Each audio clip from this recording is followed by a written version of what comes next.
Olá, seres sinápticos, tudo bem por aí? Eu sou a Marisa Fortes e estamos começando mais um Sinapticamente, com conversas com pessoas interessantes, gente do bem, ideias que fazem as nossas sinapses se iluminarem. E hoje eu estou aqui com o maravilhoso, deslumbrante Rick Frota. Ele é médico psiquiatra, ele é um psiquiatra integrativo, ou seja, ele vê as pessoas como elas são, um todo coerente, um todo único. E ele tem um projeto maravilhoso, que são os Médicos da Alma. E dispensando mais apresentações, porque afinal de contas você é famoso já na internet, né? Com todas as suas colocações sempre muito pertinentes, sempre muito incríveis. É com muito carinho que eu te recebo aqui e agradeço a sua presença. E eu fico muitíssimo grato pelo convite. Para mim também é uma honra e eu me sinto muito agraciado de estar aqui. Né? Porque cada lugar que me dá um espaço para poder falar, seja de mim, do meu trabalho, para algo maior e muito maior, que não sou simplesmente eu, né? Na verdade, são formas da gente espalhar o que a nossa verdade e as coisas que a gente acredita. E eu vou começar já com uma pergunta assim, calibrada. Maravilhoso. Adoro. Adoro. Qual é a maior dor da humanidade hoje, das pessoas? O que que você Ai, percebe pergunta. como um médico da alma que pega nas pessoas? Tá. O que que você tem visto por aí? Eu posso falar até mesmo por mim. Embora eu não possa generalizar, mas eu vejo que é a dor da rejeição. Sendo Hum, bem específico, assim, né? Bem específico. Eu vejo que a humanidade passa por uma crise de autoaceitação, né? Que é bem característico de uma dor emocional como essa, né? Aquele lugar em que eu não tomo posse do meu lugar no mundo. Eu sempre fico buscando a aprovação do outro, buscando a aprovação externa. Isso vai gerando dependências emocionais, dependências externas, né? Apegos, né? E isso vem de uma rejeição, porque uma vez que eu não me aceito exatamente como eu sou, o que eu vim fazer nesse mundo, tomo posse do meu talento, das minhas habilidades, e coloco isso para servir ao outro, ao invés de competir com o outro, né? Naturalmente eu estou em plena aceitação de mim mesmo. Quando eu estou fora desse lugar, desconectado desse lugar, aí, de alguma maneira, eu rejeito a minha missão e rejeito quem eu sou. e o que faz as pessoas? Eu penso muito sobre isso, assim, autocrítica Uhum. é uma tendência, é um hábito. Eu diria que é um hábito. Eu É. gosto muito dessa Uhum. palavrinha, porque acho que ela explica muito do que nós habituamos na nossa vida como vícios de pensamento, Sim. né? Então, a autocrítica, ela entra muito nesse lugar, né? Da gente querer se tornar tão bom para os outros e, ao mesmo tempo, evidenciar tudo de ruim que nós temos e nos chamarmos a atenção para isso, trazendo tristeza, angústia, sensação de menos-valia, Exato. né? Por que que, além dos aspectos transgeracionais ou familiares de criação, por que será que as pessoas têm essa autocrítica tão desenvolvida? Aí eu entro nos três pilares que eu amo falar, né? Que é autoestima, autoconfiança e amor próprio, né? A autoestima tá muito. O que corrompe a autoestima no coração do ser humano é a comparação. Uma vez que eu me comparo, eu estou fora do meu lugar.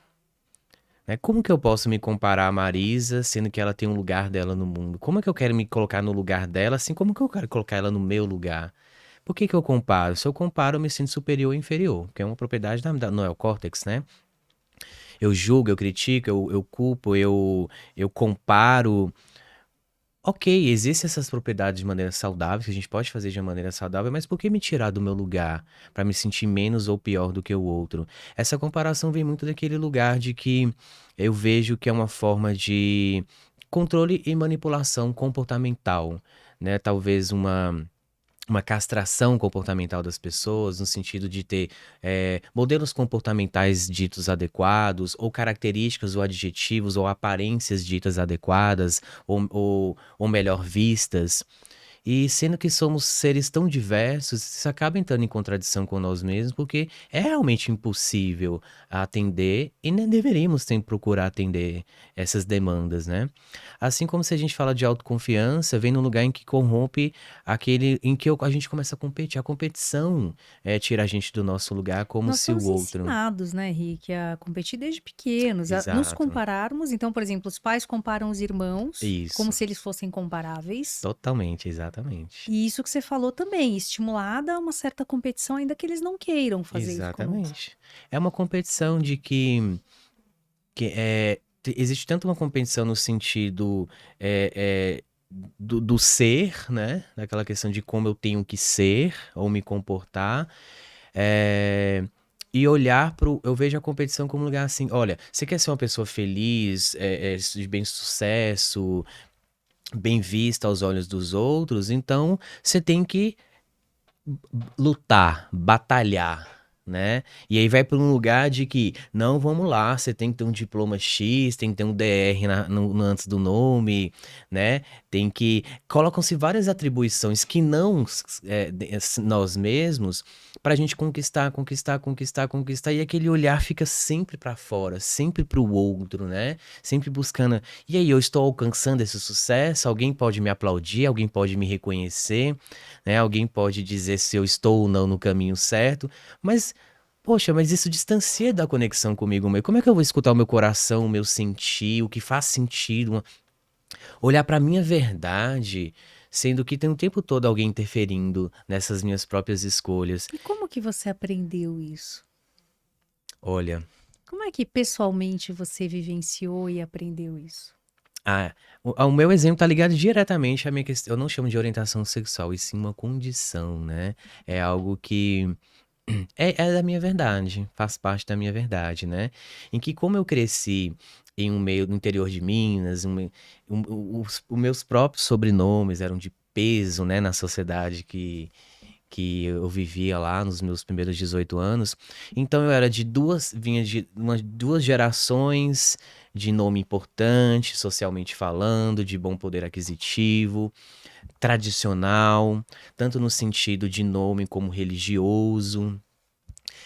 E eu sempre me via aquele molequinho diferente dos demais, né?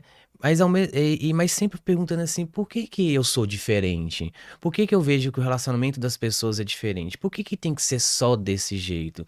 Ou por que que homem tem que ser assim? Por que que mulher tem que ser assim? Por que que a relação só é entre os dois? E por que que ao mesmo tempo parece que ao mesmo tempo que estão juntos estão distantes, né? Por que que eu tenho que gostar exatamente das mesmas coisas que os meus amiguinhos, que os meus primos? Embora dentro de uma condição normativa, eu era aquele menino que gostava de muita coisa que menino gostava. Mas tinha uma atração, um afeto diferente da forma como eu vi uma menina, da forma como eu vi um menino. E eu sempre fui muito amigo das meninas. E também dos meninos, né? Eu não conseguia diferenciar. E pra verdade eu não tentava diferenciar. Eu aceitava todo mundo. Só que eu via que eu aceitava todo mundo.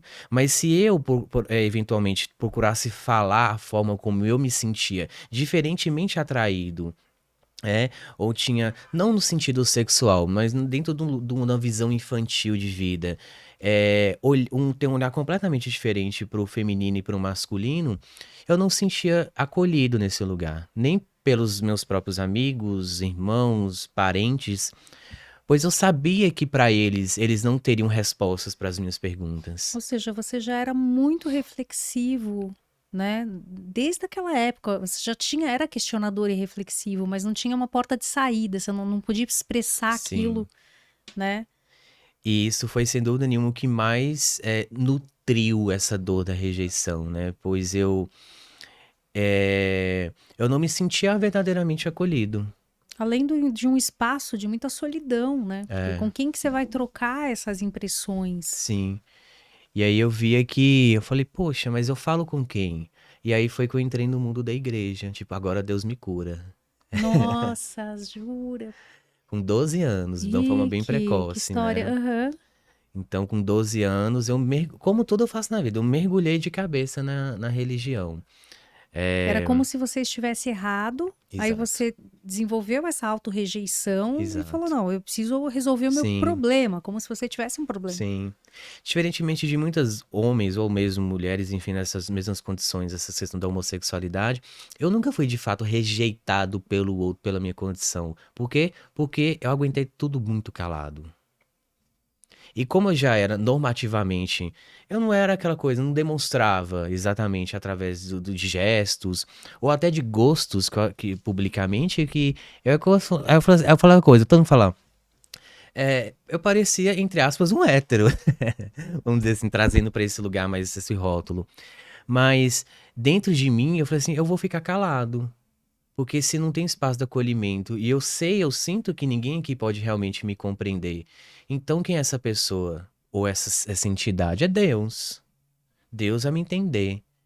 Mas como eu aprendi, né, desde então, que era uma condição errada, uma condição ou do demônio, coisas do tipo, então, opa, quem é que vai me curar disso? É Deus. Foi aí que eu entrei, mergulhei. E fervorosamente, a ponto de eu era daqueles assim que ia à missa todos os dias, rezava terço, frequentava várias e várias reuniões, eventos, né? Eu diria que o meu dom de comunicação começou ali, que eu ia lá na frente, eu coordenei grupo de Jura? oração, Aham. eu ia, comunicava e falava e rezava, fazia orações lá na frente. E intimamente você era só um cara buscando a sua verdade, né? Buscando Exatamente. uma cura e se entender e poder uma. Porque tinha uma dor de angústia, eventualmente. Ou não, nessa época você já tava. Não, é uma coisa muito. Era muito, extremamente conflituosa comigo. Porque eu falava, poxa Deus, eu me dedico tanto a tudo que está aqui, ao seu serviço, que eu me senti realmente feliz. Eu não tava, não era uma obrigação estar ali. Realmente eu ia com de coração. E ao mesmo tempo, é, por exemplo, eu me interessava por alguém. Claramente essa pessoa tinha que ser uma garota, né? Ah, então tem que rezar para ver se é da vontade de Deus. E aí, ia rezar, não sei o quê, em frente ao sacrário, ia dar vontade. Aí ficava tanto tempo rezando que não dava nada. Esfriava o Aí negócio. esfriava. Era. Aí, por um lado, a minha criança interior se sentia, ai, que bom, né? Que bom que não deu certo, né? Então ia se sabotando mesmo Aham. intencionalmente, inconscientemente, obviamente. Sim, é. E aí eu fui em toda essa história, em toda essa história. E aí foi um momento muito lindo. Eu tava ali nos 16 anos, no segundo ano do ensino médio, né? Aí eu já estava próximo de entrar para um terceiro ano. Falei, poxa, até meus pais, sempre muito religiosos, falaram: ó, você se dedica muito à igreja, você quer passar em medicina, você tá na hora de estudar mais. Embora eu sempre fui estudioso. Pessoal, você tem que ter uma dedicação maior. Você passa muito tempo na igreja. E aí, aí foi uma coisa muito interessante, que um dia, um belo dia, eu estava na missa. Por isso que eu sou tão devoto de São Francisco de Assis. Aí tinha uma entidade religiosa de franciscanos, e aí tô lá, acabou a missa, sempre quando acabava a missa eu ia pro sacrário rezar, né? E eu tô lá ajoelhado rezando e rezando, e aí chega um desses franciscanos e ajoelha do meu lado. E aí fala assim, aí ele tem uma inspiração divina dentro da crença dele, Canalizou, né, gato? canalizou, Óbvio, exato. canalizou. Ah. Mas trouxe dentro de uma crença dele e eu interpretei dentro da minha. Falou assim, você é sacerdote segundo a ordem do rei Melquisedeque. Aí na hora eu gelei. Aí eu falei assim: Deus tá falando comigo que eu tenho que ser padre? Eu falei: não, Deus não pode estar querendo isso de mim. Eu não quero ser padre. Não, eu quero casar, eu quero ter médico, eu quero viajar. Não, eu não quero ser padre. Aí eu comecei a desenvolver crise de ansiedade, porque eu tinha medo de ir pra igreja. Olha E Deus isso. confirmar que eu tinha que ser padre. Eu comecei a evitar a igreja, eu tinha muito medo de ir. Aí eu falei, poxa, era onde eu mais ia, né? E aí eu entrei pro terceiro ano do ensino médio, aí uma forma que eu mesmo criei para me desvencilhar dessa situação, eu arrumei um cursinho exatamente na hora do grupo de oração. Porque eu É não tinha isso, coragem de me bancar, falei assim, não, eu não quero mais. claro. Aí eu inventei um cursinho para estudar na hora do grupo de oração. Gente, esse ano a minha prioridade é os estudos. Bendito franciscano. Brandito franciscano.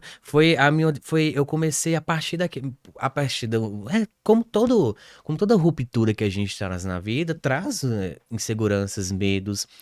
E foi realmente, eu diria que foi a minha primeira experiência que eu entrei em contato com a minha saúde mental num lugar de dor. Em que eu não parava pra olhar pra minha, olha, isso é saúde mental? Que é isso? Isso é ansiedade? Isso é crise de ansiedade? Que medo é esse? Quase um pânico, né, de ir pra igreja. Eu falo, nossa, que é isso? Eu nunca senti isso antes. Aí eu vi o que era realmente. Foi a primeira vez que eu entrei em contato mesmo com uma dor da rejeição minha, que eu guardava há muito tempo, né? E outra, falei assim, Deus não tá me curando. Então o que eu tô fazendo lá? Tinha um pouco de revolta aí também, de Tinha. brabeza, sabe? Com essa história. Tinha porque a partir do momento, por exemplo, que eu me direcionei para as pessoas da igreja, em que eu abri mão da minha vida, eu me afastei dos meus amigos de infância, né? Tudo para me dedicar a essa missão. E a É partir do momento que que eu falei, não, eu não vou mais, porque eu vou me dedicar à minha profissão, ao estudo que eu. Viraram as costas para mim como se eu tivesse falado, ah, você escolheu a carne, o nossa, mundo Rick, carnal. E eu me vi completamente sozinho. é que ali você fez um trato com Deus, mas Deus não fez um trato com você, porque não era É, esse o seu exatamente. caminho, né? A gente tem muito disso, né? É, Da gente fazer o trato que a gente quer sem saber se é realmente. Mas foi exato. muito importante para você esse momento, né? Foi Essa um, experiência. foi um fechamento de ciclo para É. entrar em um outro, né? Que a partir do momento que aí eu fui, E no cursinho, você desfloresceu, assim, você conheceu um monte de gente. foi que eu floresci mesmo quando eu entrei na faculdade. Que eu entrei com 18 anos, né? Eu entrei Nossa, novo. novinho. É, Aham. eu fiquei, estudei muito, até porque eu não tinha muito o que fazer a não ser estudar. Eu não tinha amigos, não tinha ninguém, né? Eu me recolhi em casa e comecei a estudar. E aí, com 18 anos, eu entrei na faculdade, aí foi maravilhoso, né? Porque meus pais até falaram, não, passa na faculdade aqui e tal. Eu falei, vocês podem me dar o que vocês quiserem. Eu vou embora daqui. Você veio para São Paulo? Onde que Não, você eu fiz fez? no. Eu comecei no interior de Minas e depois eu me transferi pro Rio, pro interior do Rio. Olha Aí só. depois que eu me formei, que eu vim realmente pra São Paulo. Então eu falava com eles assim, eu quero viver minha liberdade, que eu nem sei o que que é isso. Então eu não quero fazer faculdade aqui, eu quero fazer fora, não importa onde, pode ser qualquer faculdade, porque o que eu vou viver é muito mais importante do que o nome da faculdade. Aí você passou lá no interior e Foi. ficou batalhando transferência. É, porque eu entrei numa faculdade que não era reconhecida pelo MEC até então. E aí, então meus pais falaram, ó, isso aí vai ser a sua porta de entrada. Mas depois a gente vai promover sua transferência. Eu fiz 6 meses só nessa faculdade, uma faculdade privada. Eu me joguei, foi maravilhoso. Aliás, toda a minha faculdade eu me joguei, né? Curti festas, baladas, muitas amizades, viagens. Eu me descobri.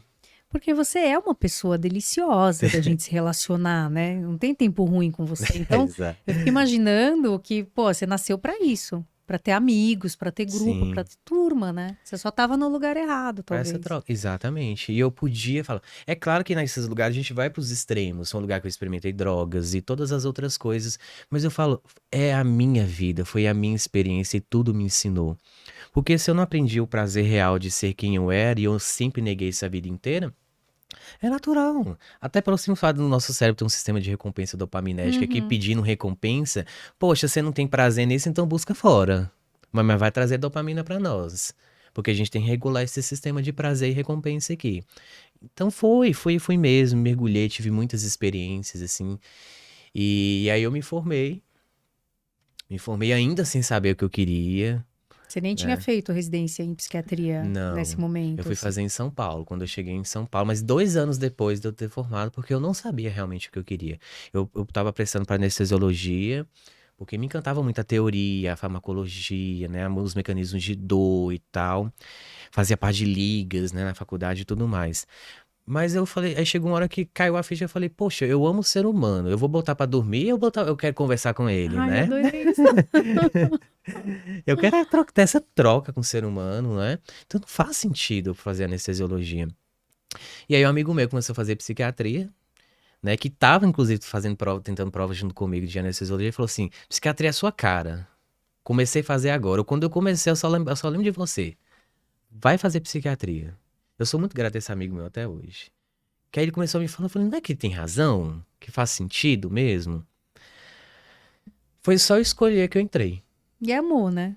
Aí foi amor à primeira vista. Eu falei, não tinha como ser diferente a não ser essa especialidade. Não tinha outra especialidade médica a não ser essa. E como que é que você fez essa migração? Como é que veio esse entendimento da psiquiatria integrativa, Tá, né? Porque quando a gente fala hoje da medicina integrativa, ela tá super na moda, sim, né? Todo mundo quer alternativas mais naturais, alternativas que vejam de uma maneira mais holística, sim. né, o ser. E como que foi para você essa descoberta, eu Aham. imagino? Teve alguns pontos. Eu lembro que até hoje, faltando mais ou menos 6 meses pra eu terminar a especialização em psiquiatria, eu falei, pô, não falta tanto tempo assim, tem mais pergunta que resposta, bem mais. E eu procurava explorar, falei, poxa, mas existe alguma outras formas de eu ajudar esse ser humano? A nativa, não sei o que, sempre para no remédio, ou um exame ali, ou encaminha para outro especialista. Por que que eu mesmo não posso procurar resolver isso, mas de uma outra maneira, né? Que não seja. Ali naquele contexto do hospital, ali daquele meio acadêmico, essas respostas não vinham. Pelo menos da forma como me satisfazia, né? E aí eu falei, não. Então eu vou. Aí dentro de um lugar mais vitimizado, eu achava, não, o problema é da psiquiatria brasileira. E aí, o que que eu fiz? Logo que eu terminei, isso foi início de 2014, eu terminei psiquiatria, eu falei assim, eu vou morar na Austrália. Eu já tava me Nossa, planejando. que bárbaro! É. Falei, não, país de primeiro mundo, vai me ensinar coisas de primeiro mundo, e ainda por cima paga melhor, vai só tem coisa boa. Ah, então eu vou pra lá, vou validar meu diploma, tal, vou passar pelo processo, eu encaro de boa. E arrumei um estágio com um psiquiatra brasileiro que morava lá, que inclusive fez o mesmo hospital que eu aqui na Santa Casa de São Paulo e que passou por todo o processo lá. Falei, maravilhoso, arrumei esse estágio lá com ele. Deu 3, 4 meses depois, aí começou um processo da minha vida minimalista, né? Porque eu desfiz no meu apartamento, vendi, doei tudo, meu carro eu mandei de volta pra Minas. Só fui com as minhas roupas. Desfiz da minha vida inteira Isso é aqui em São muito Paulo. rico, isso que você está falando. Como alguém consegue, né? É o desapego. No Mindfulness a gente fala muito sobre isso, assim, a possibilidade de desapegar de tudo, até do sofrimento. Sim. E você desapegou das suas coisas. O mais importante era seguir meu coração. Meu coração tava me chamando pra ir pra lá. Eu não sabia o que me esperava. E aí beleza, fui lá, decidi tudo, atravessei o mundo. E aí no primeiro dia do estágio com esse psiquiatra lá, me acolheu super bem, mas eu vi que era a mesma coisa. A Nossa. conduta. Aí eu falei, gente, só mudou a língua, né?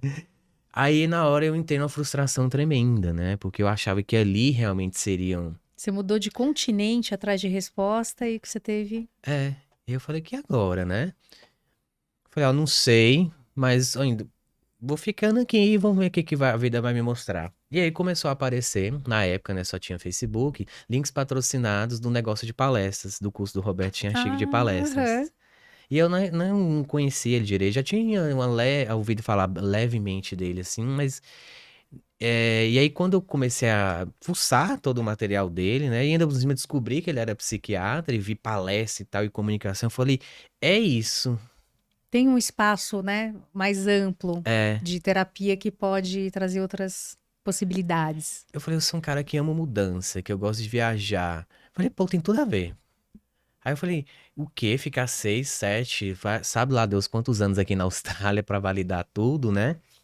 É, Sendo que eu posso ir pro mundo inteiro, por exemplo, como palestrante. Então por que ficar só aqui? Eu tô limitando as minhas possibilidades. Aí eu fiquei 4 meses na Austrália. Pra quem ia morar a vida toda, né? Cheguei aqui. E foi maravilhoso. Deus é tão bom que foi no mesmo ano que veio Uber e Airbnb pro Brasil.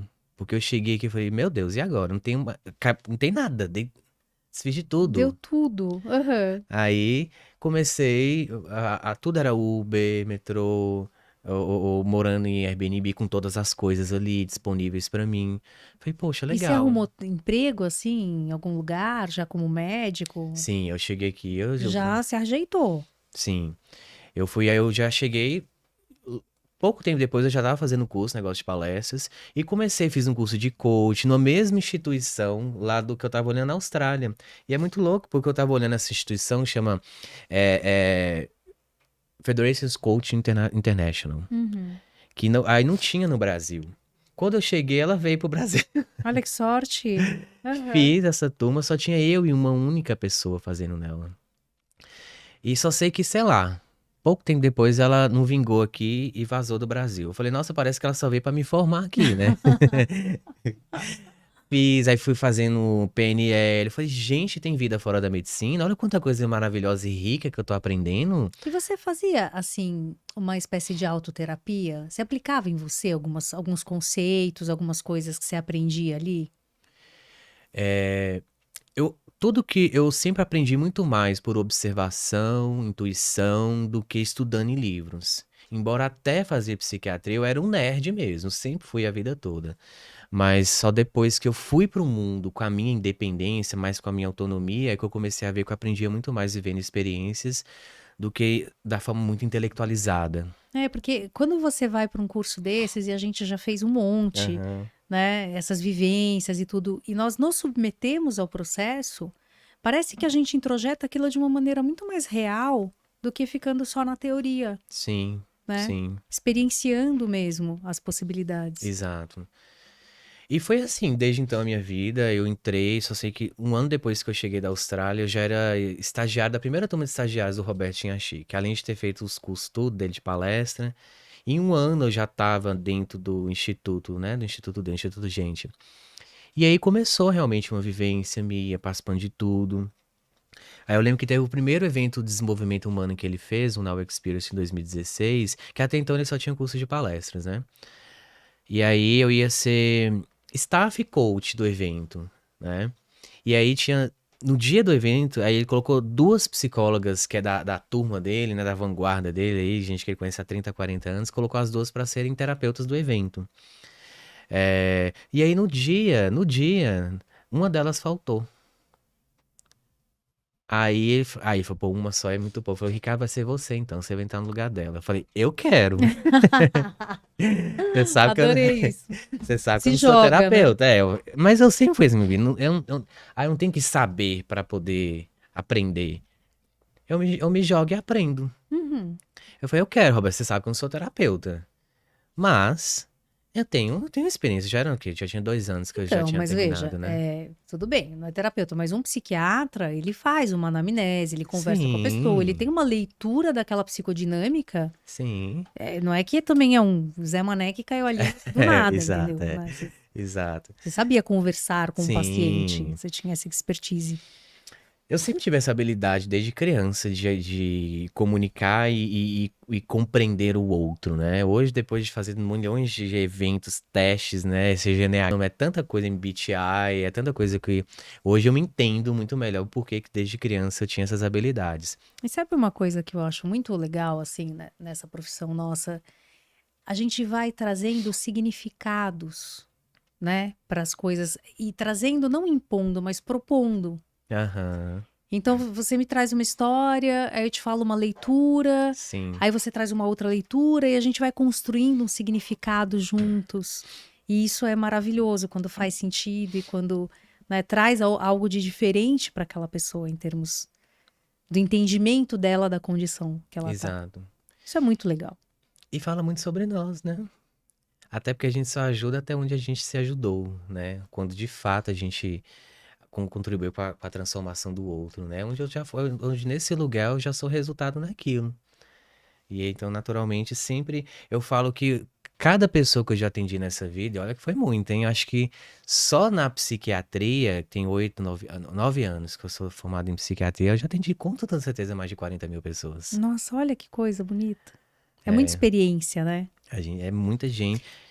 E você curou essa rejeição que você fala que você tinha? Aham. Você conseguiu chegar lá? Esse chegar lá é muito abstrato, É, né? né? É subjetivo demais. Sim. Aham. Acho que quando a gente afirma eu já estou curado, eu ingesto a possibilidade de me aprofundar mais em quem eu sou.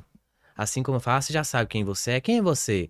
Eu falo, eu estou descobrindo. A cada dia mais eu me procuro me descobrir mais. Se eu falar que eu já sei quem eu sou, eu me ingesto. E o que que aconteceu com a rejeição que você sentia? Olha, Eu diria que os 3 pontos principais da rejeição que sempre me pegou mais foi no sentido de agradar muitas pessoas, né? Não pedir ajuda, que eu sempre achava que eu que tinha que estava disponível ao servir ao outro, mas eu mesmo não pedia para mim mesmo. E achar que estou sempre incomodando as pessoas.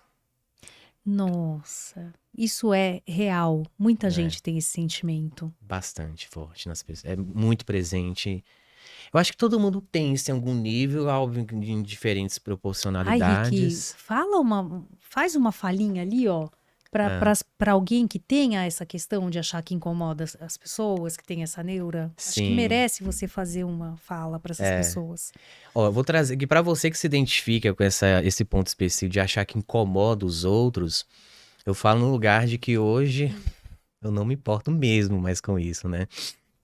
É porque você sempre acredita que, principalmente quando está ligado à dor da rejeição, é que o seu dever como ser humano é prestar serviço para o outro, é ajudar o outro, com tanta dedicação, mas que os outros não precisam ter a mesma dedicação em te ajudar, né? Como se a sua obrigação é só com o outro. Mas você não tem a mesma dedicação em aceitar e pedir ajuda. E aí, quando você quer pedir ajuda, tá em sofrimento, tá em angústia, não consegue resolver alguma coisa da sua vida, mas você sempre acha que a necessidade do outro é sempre mais importante que a sua, então quando você vai pedir, você acha que tá incomodando. Aí é aquela pessoa que pede muita desculpa, é desculpa pra qualquer coisa, pede licença pra qualquer coisa. Então, se você sente isso, isso é algo que trava a sua vida, é importante você saber o seguinte: como que isso pode virar a chave na sua vida? Isso virou a chave na minha vida quando eu comecei a pedir ajuda, né? De que forma? É, Quando eu comecei a perceber que eu sozinho, eu não ia conseguir me. Eu não crescia. Eu simplesmente eu vi que eu não crescia. Eu não cresci em ordem pessoal porque eu não me relacionava. Eu não cresci em ordem financeira porque eu achava que tudo que eu recebia ou ganhava da vida eu não era merecedor. Era um sentimento muito forte de não merecimento. Então, às vezes eu simplesmente gastava para não ter mais, para entrar nesse lugar de vazio, né, de que eu não sou merecedor de receber nem dos outros, nem da vida. Então, gera um sentimento de escassez muito profundo, que dói, né? Que coloca a gente num lugar, me colocava, né, num lugar de profunda solidão, né? E a dor da rejeição, ela segue uma progressão muito interessante, que primeiro a gente quer ajudar, agradar o outro, para não ter tempo e energia com nós mesmos. Com o tempo a gente percebe que esse mecanismo não funciona. E aí então eu começava o quê? A me isolar das pessoas para não ser rejeitado. Porque eu ajudo muito o outro para quê? Não é com a intenção genuína de ajudar realmente. É porque eu quero agradar o outro pro outro não me rejeitar. Ou talvez até ter um feedback positivo, né? Porque a gente é meio viciado em É, feedback positivo. exato. Né? E com o tempo, obviamente, ninguém tem essa obrigação de ficar me agradando ou falando o que é melhor para mim. Mas eu comecei a perceber que isso não funcionava tão bem. E aí eu comecei a me isolar das pessoas, me isolar dos meus sentimentos. Que é uma forma, então, já que junto das pessoas, ainda assim fazendo tudo por elas, elas me rejeitam, então eu me isolo delas, aí eu não corro o risco de ser rejeitado. Claro que é um mecanismo inconsciente, eu não ia fazendo isso porque eu queria, mas é porque eu não via solução. E eu comecei a me reaproximar das pessoas a partir do momento que eu comecei a me reaproximar de mim mesmo. Eu falei, opa, eu mesmo vou me tirar desse lugar. Então, se eu continuar achando que eu tô incomodando as pessoas, eu vou continuar acreditando que eu vou me salvar sozinho, que só eu sou responsável. Claro que eu sou responsável por mim mesmo, mas assim como eu me dediquei a vida inteira em ajudar as pessoas, agora eu vou começar a me dedicar da mesma forma para me ajudar. Porque ou eu me tiro desse lugar, ou então ninguém, se eu mesmo não começar a me vulnerabilizar, né? Foi quando eu comecei a assumir a minha condição sexual. Foi quando eu comecei eu mesmo a buscar terapia, até porque eu tinha tido experiência com terapias. Eu procurei um psicólogo que era psicólogo cristão, né? Porque é aquela Uhum. coisa, eu tinha saído da religião, mas a religião ainda não tinha saído totalmente de mim, né? Aham. Então eu ainda acreditava na inocência infantil, que eu ainda seria curado algum dia por Deus. Eu fui no psicólogo cristão, né? Aí eu fiquei 1 ano fazendo terapia. Aí chegou uma hora que ele mesmo desistiu, né, de mim. Que aí ele fez uma coisa e falou assim: ó, no seu caso eu tô vendo o seguinte. Eu tenho certeza que Deus vai te perdoar, embora o que eu vou te pedir seja um pouco impactante. Eu falei, o quê? Falei assim, você poderia ter uma experiência de ir no puteiro. Oi. Aí na hora eu, como assim? Ele Aham. falou, ué, você tem que vivenciar na pele pra ver se você desperta pra ter essa vontade, esse desejo. E eu, como sempre na vida, eu vou de cabeça, eu fui. Você foi. Menino, que história. Essa história é ótima. E É, aí? e aí que foi horrível, Nossa. né? Foi horrível, Aham. foi horroroso. Eu nem quando eu saí daquele lugar, eu falei, eu não volto mais nesse cara. Porque eu não vou passar por isso de Tinha um novo. cheirinho de cura gay aí, né? Exatamente. É, Que coisa, hein? exatamente. Interessante isso. Quase que essa proposta não estava declarado nisso, O né? que é um absurdo, né? Quando a gente fala em. É, Nossa. É absurdo em muitos níveis, não dá nem pra gente começar a falar sobre isso. E aí você teve essa experiência sim. que pra você foi bem difícil, eu imagino. Exato, porque foi quando eu falei assim, isso claro, foi antes de olhar para esse lugar dessa profundidade da dor da rejeição, eu falei, eu preciso de eu preciso de alguém, né? Uhum. Só eu atender os outros, né? Eu já era psiquiatra então nessa época. Falei, não, mas e eu? Né? Eu quero alguém para me escutar também. E aí, justamente a minha primeira experiência, fora de imersões, eventos, coisas do tipo, não foi nada legal. Aí eu me fechei de novo para esse lugar de ser ajudado. E isso eu mantive por uns bons longos anos ainda. Até como é quando eu vi que eu tava me isolando de todo mundo, né? Me isolando muito. E eu vi que a minha vida não andava, não progredia. É, Projetos, planos, ficava tudo meio era só os outros, eu só fazia pros outros. desconectado. Aham. Eu só fazia pros outros, eu não tinha. Quando era uma coisa pra fazer por mim, eu não tinha tempo, ou era difícil demais. E aí eu vi uma coisa muito forte na dor da rejeição. As pessoas têm uma crença muito forte do quanto eu me sinto incapaz de mudar a minha própria vida. Uhum. E aí acaba gerando a dependência, assim, às vezes a culpa vai pra Deus, a culpa que é a vida que é injusta, é fulano que não me ajuda, eu me dedico tanto. Vou botar mais- E aí foi, e aí que foi, depois e uso né, me entorpecendo, né, assim, era o, era, usava muita maconha, né, porque foi a minha melhor companhia. Minha melhor companhia, desde quando eu me isolei, me afastei e tudo. Porque ela não te cobrava nada, não te pedia nada e te dava muito prazer e muita tranquilidade. Exato. Enfim. Ela foi. Eu não coloco a maconha nesse lugar de droga. Eu Uhum. coloco. Eu vejo. É uma medicina. Claro que, devido a. Quando. Hoje, claro, uma visão totalmente diferente, que a forma como eu usava e como eu adquiria, aí é totalmente deturpado, né? E também as motivações que eu tinha pra utilizar.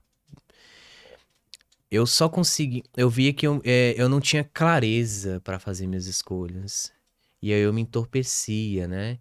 E aí depois de muitos estudos mesmo, e de buscando muitas ajudas, aí quando eu me abri pra isso, eu comecei a me sentir confortável de falar disso na internet, de falar na O live. que é uma doideira, né? Se a gente É, pensar que você passou por tantos anos escondidinho disso e hoje você falar com essa naturalidade, essa tranquilidade, é sim, muito legal.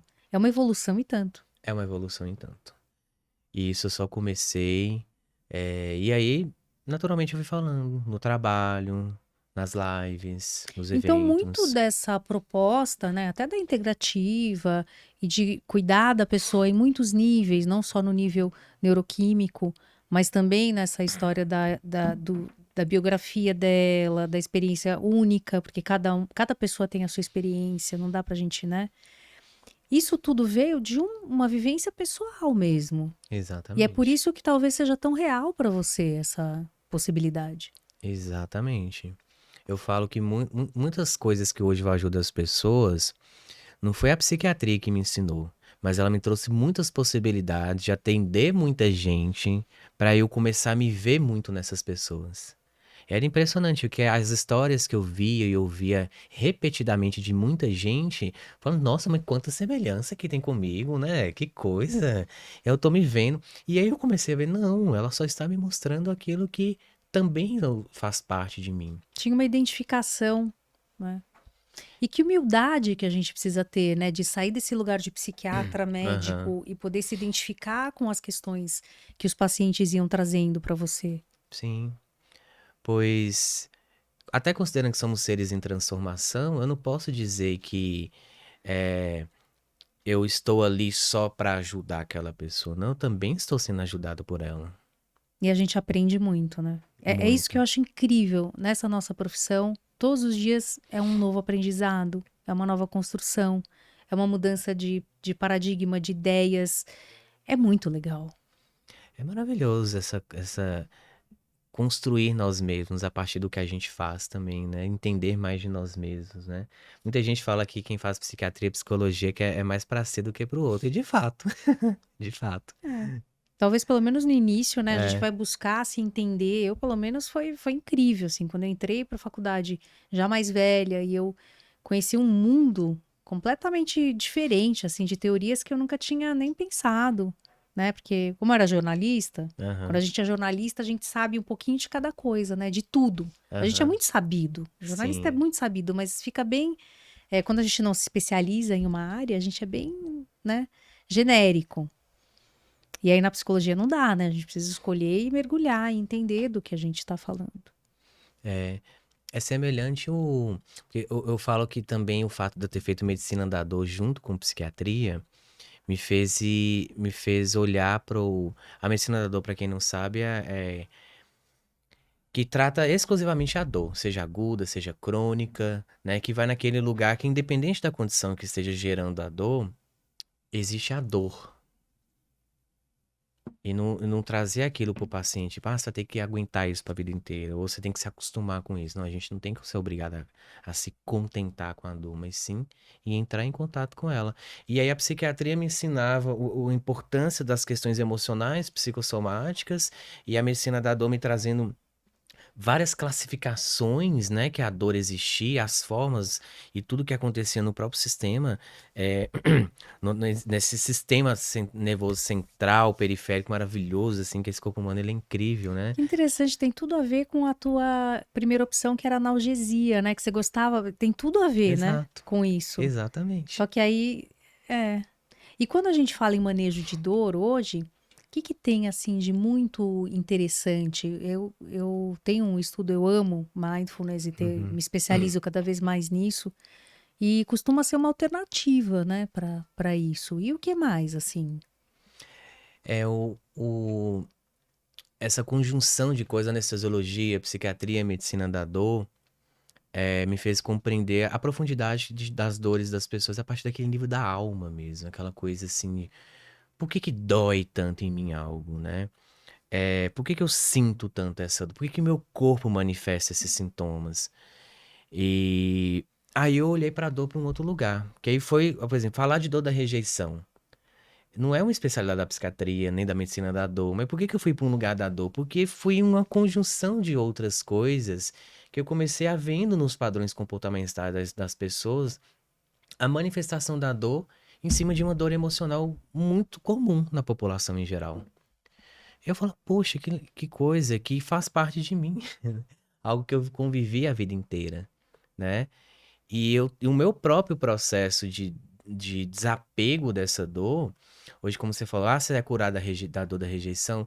Não, mas com toda certeza, muito mais me aceito, absurdamente mais, e estou muito mais apto para ajudar pessoas nesse lugar, sem dúvida. E aí eu penso, né? O que é a cura? Eu não curto muito esse termo, sabe? Aham, Porque a gente falar em cura é tão relativo, né? O que é a cura para você pode ser totalmente diferente do que é para mim. A cura pressupõe um estado definitivo que talvez nem exista, né? exato. Porque a gente tem Tem momentos nada para na medir cura, né? vida, Não né? tem. Eu falo que cura é igual máquina de salgadinho, né? Você tira um, vem outro. Então. Aquelas máquinas de refrigerante, né? É. Então, então como que eu comecei a olhar para esse lugar? Aí por isso que eu criei um método TDAI, né? Que é a tríade do amor incondicional. Autoestima, autoconfiança e amor próprio. Eu vi que eram 3 pilares. Eu falei assim, poxa, como que eu posso ajudar as pessoas a tratar de questões mentais, claro, dentro dos seus níveis, sem remédios? Não que eu não acredite nos remédios, eu não vejo a importância deles. Mas eu não acredito quanto me ensinaram e nem vejo que eles são tão importantes quanto me disseram. Então, beleza, essa é a minha verdade. Porque eu posso dizer que muito do que eu me curei não foi com remédio. Até porque eu tive a experiência de utilizar remédio por 1 ano.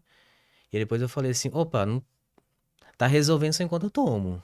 Mas e aí, eu tiro, vai, volta tudo? Então, o que que não me contaram? Ou o que que não me ensinaram? Ou o que que eu não aprendi? E eu vi que tudo, na verdade, todo o processo de dor que a gente experimenta, por exemplo, da dor da rejeição, é quando em algum momento da nossa vida houve uma desconexão com o amor incondicional. Em que, por experiências nossas e dos nossos cuidadores, de pessoas que nos amam, nos ensinaram coisas que supostamente seriam a partir do amor e eram dor. Dor deles que se projetaram em cima de mim. E eu levei isso como se fosse amor. Não, eu não posso falar quem eu sou, porque me amo, que andam ali porque me protege, né? Meu pai, quando eu contei pra ele, né, sobre eu ser gay, ele falou assim: ah, tudo bem, mas os outros não precisam ficar sabendo, né? Eu só olhei pra ele e falei assim: pai, pai, né? Eu chamo de pai, né? Eu falo igual baiano. É, eu não preciso realmente ficar contando pros outros, não. Eu não preciso colocar uma placa na minha cara que eu sou gay. Mas se me perguntarem por que que eu não vou falar, isso sou eu. Eu vou me negar, né? Se fosse na infância, né, com a consciência que eu tinha com a infância, tudo eu absorvia como estímulo de amor. Tá preocupado comigo, não quer que me agridam, não quer que eu sofra bullying, né? Que são às vezes preocupações dos pais, né? Mas muitas vezes eu olho e falo assim, mas isso não vem do amor, vem do medo dele. Esse medo não é meu, é o medo dele. Esse medo dele vem da onde? Além dessa do medo do que pudesse acontecer comigo, qual era o medo que ele tinha, da insegurança dele, Provavelmente da né? história Da dele, né? história dele, É exato. transgeracional isso. Provavelmente os aprendizados dele lá atrás, na infância. Sim, E aí você vai trazendo uma construção que não acolhe isso, exato. né? Por exemplo, se um dia você tiver filhos, provavelmente a construção dessas pessoas já vai ser muito diferente da tua construção e da construção do seu pai, né? Totalmente. Porque vai ser de uma liberdade de olhares muito maior. Sim, e foi nesse lugar que eu falei assim, poxa, quanto, por exemplo, nesse lugar eu me senti comparado com outros meninos que não eram, e eu deveria ter me calado pra ser que nem esses meninos. Aí eu mesmo fui juntando Uhum. nas minhas próprias curas, poxa, nesse lugar de comparação eu não sou ninguém, nesse lugar de competição eu excluo o outro da minha vida, eu quero as pessoas perto de mim, né? Nesse lugar de falta de amor próprio já tem a ver com a questão quando o meu foco é no outro e não em mim, né? Então, naturalmente, os resultados da minha vida só mostram aquilo que eu sinto por mim. Se eu não sinto, se eu não me amo, né? Porque o foco tá no outro, eu falei, poxa, olha o que eu estou fazendo comigo. Eu comecei a me sentir muito incoerente de ajudar tantas pessoas, falar coisas lindas e maravilhosas, e por trás das cortinas saiu o palestrante, o comunicador, o artista, o médico, por trás das cortinas eu era aquela pessoa que poderia estar ali na frente ouvindo o que eu mesmo estava falando para essas pessoas, para mim mesmo. E por que que eu não aplicava comigo Aí mesmo? você resolveu ir para ação, né? Se trabalhar nesse. E aí eu vi que aí eu comecei a ver, estudar mesmo em mim mesmo, nas minhas experiências, como que realmente eu tenho uma autoestima, como que realmente é uma autoconfiança, um amor próprio, e quais são as ações que vão melhorar e curar isso em mim, para que naturalmente eu não vou ter sintomas de rejeição, eu vou ter sintomas de aceitação. Esse é um lugar de amor. Esse lugar de. Quando você fala de amor próprio, isso provavelmente tem bastante a ver com aceitação de si, Uhum, né? E também provavelmente tem a ver com um espaço de muita autocompaixão, eu fico pensando, né? Porque é você saber se compreender e aceitar as tuas escolhas, aceitar os seus sentimentos. Às vezes a uhum, gente tem sentimentos que não são muito elogiáveis. É, E aí a gente fica com raiva da gente, mas se a gente tiver autocompaixão e esse olhar bondoso para conosco, a gente vai entender que somos humanos numa aventura humana sim, e que todos temos as nossas dificuldades. exato. E se esse olhar não acontece, né, a raiva aumenta, a ansiedade aumenta, tudo são formas, são sinais que o corpo, assim como os resultados na nossa vida, na minha vida, eu falar isso por mim, só mostram. Se tem alguma coisa na minha vida que não tá legal, é um sinal de falta de amor próprio. Porque aquele resultado, eu sou responsável por ele. Por que que eu tô escolhendo algo pra dar errado pra mim? Porque eu não tô escolhendo por mim. Eu tô escolhendo ainda em algum nível, inconsciente talvez, pra agradar alguém, pra agradar esse pai, essa mãe, pra ainda ser aceito por alguém, pra agradar uma criança que não teve os seus desejos atendidos. Quem eu tô querendo agradar que não eu aqui? O resultado só está me mostrando isso. Um outro aspecto que você traz, que eu acho que é um desafio, é a autoconfiança, né? Sim, Como a gente precisa se bancar exato, e acreditar na nossa capacidade de transcender. Eu exato. sempre falo para os pacientes, eu falo, olha a tua biografia.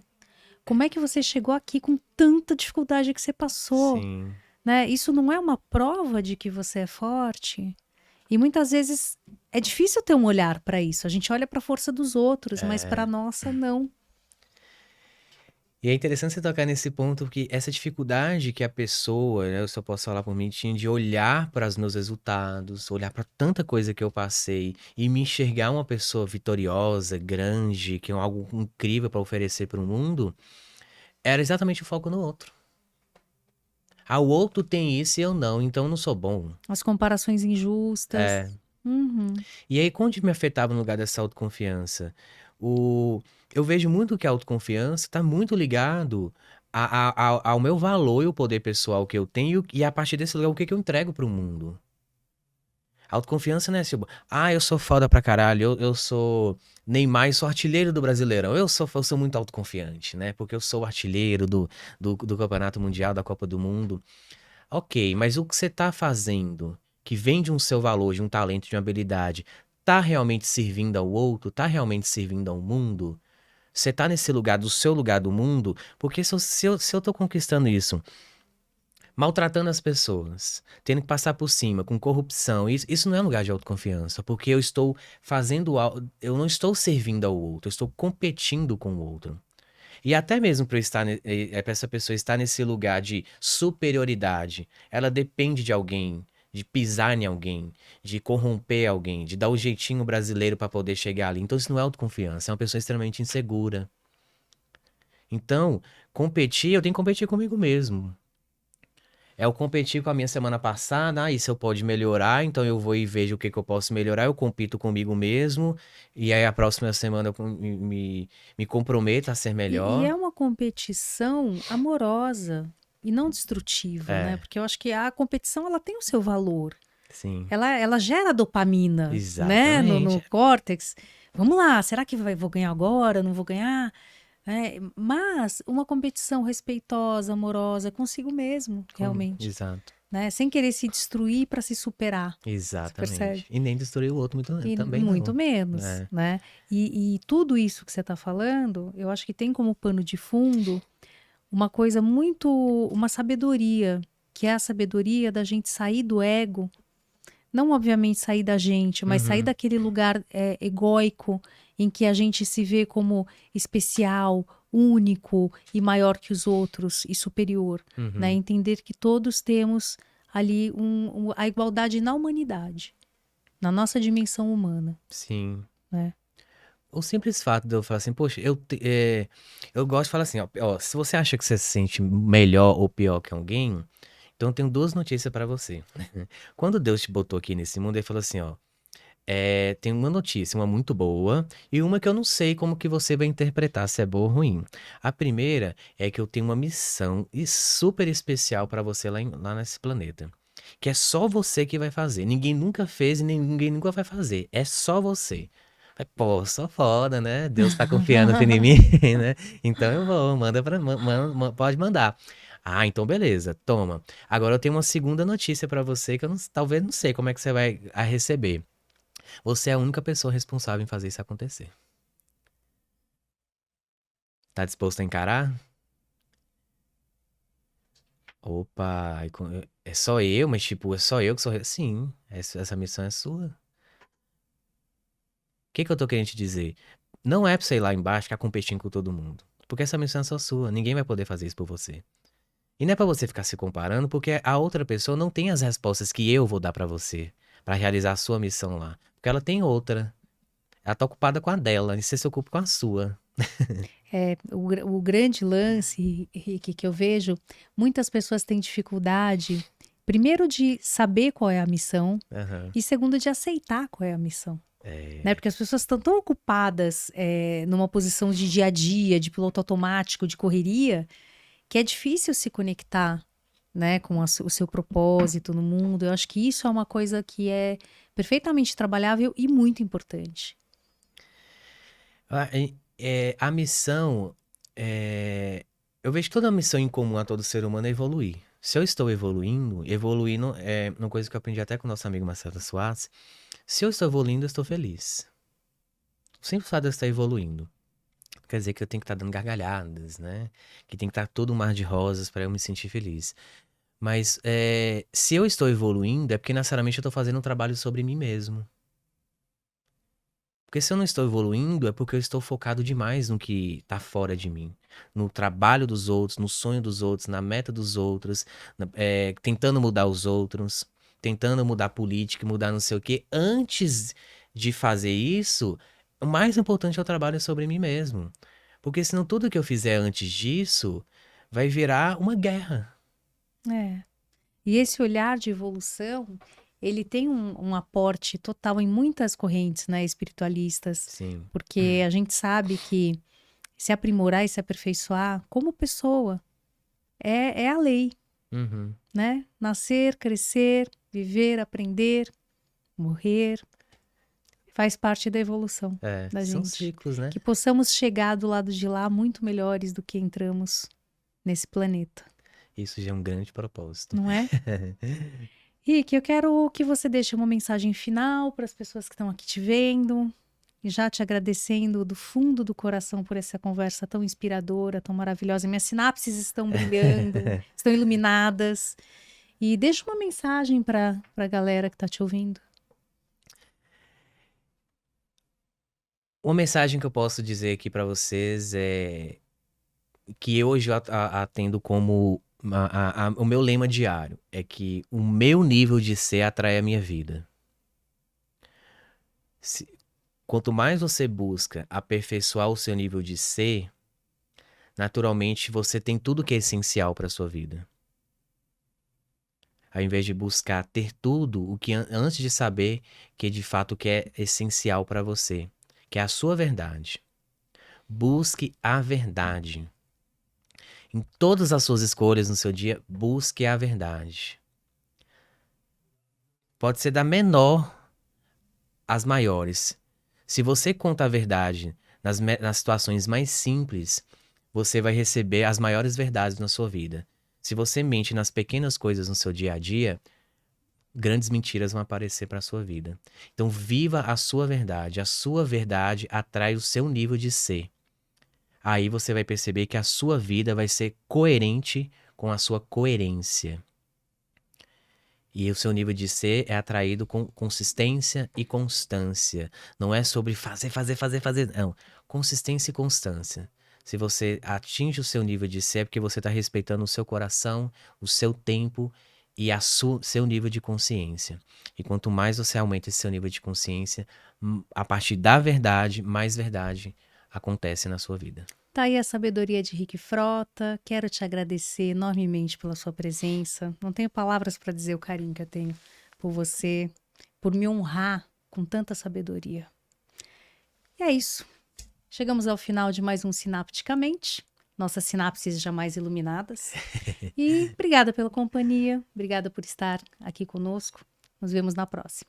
Até lá.